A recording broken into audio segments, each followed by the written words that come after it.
আৰু নৰতম অনুপাম এই চাৰি সম্পদ ভাৰতবৰ্ষীয় লোকেহে লাভ কৰে আৰু আমি সবে লাভ কৰিছো।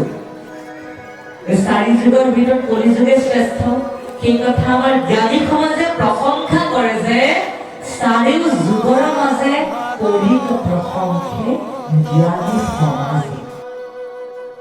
চাৰি অক্ষয় কি বুজায় বিচাৰ কৰি চাইছানে নাই ও ভাই আমাৰ গুৰু শংকৰদেৱে ক'ত বাৰু পায় ভাগৱত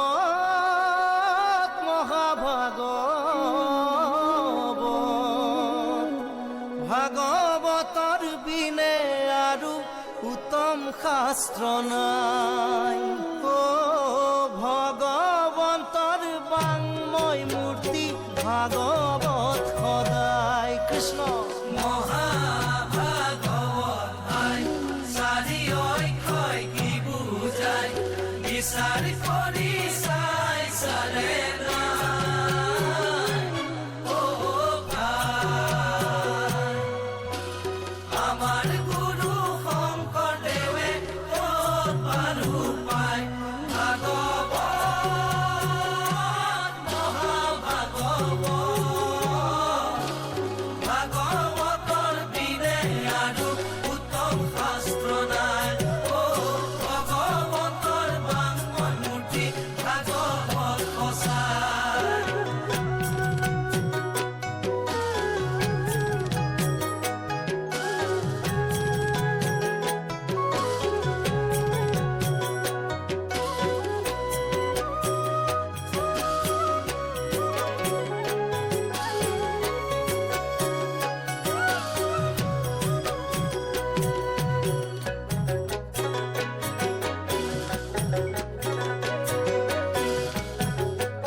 নিজৰ সন্তানসকলক এনেদৰে আশীৰ্বাদ প্ৰদান কৰে যে হে মোৰ সন্তানসকল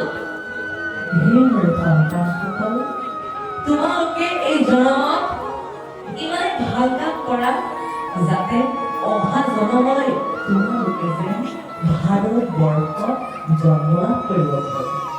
চীনৰ জ্ঞানী সমাজে নিজৰ সন্তানসকলক আশীৰ্বাদ দিব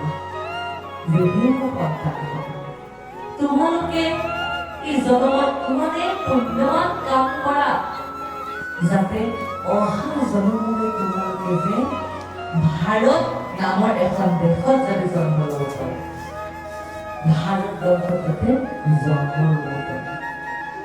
এতিয়া আমি ভাৰতবৰ্ষত জন্ম লৈছো আৰু কয় যে ভাৰতবৰ্ষত জন্ম লাভ কৰা লোকেহে একেলগে চাৰি সম্পদ লাভ কৰে।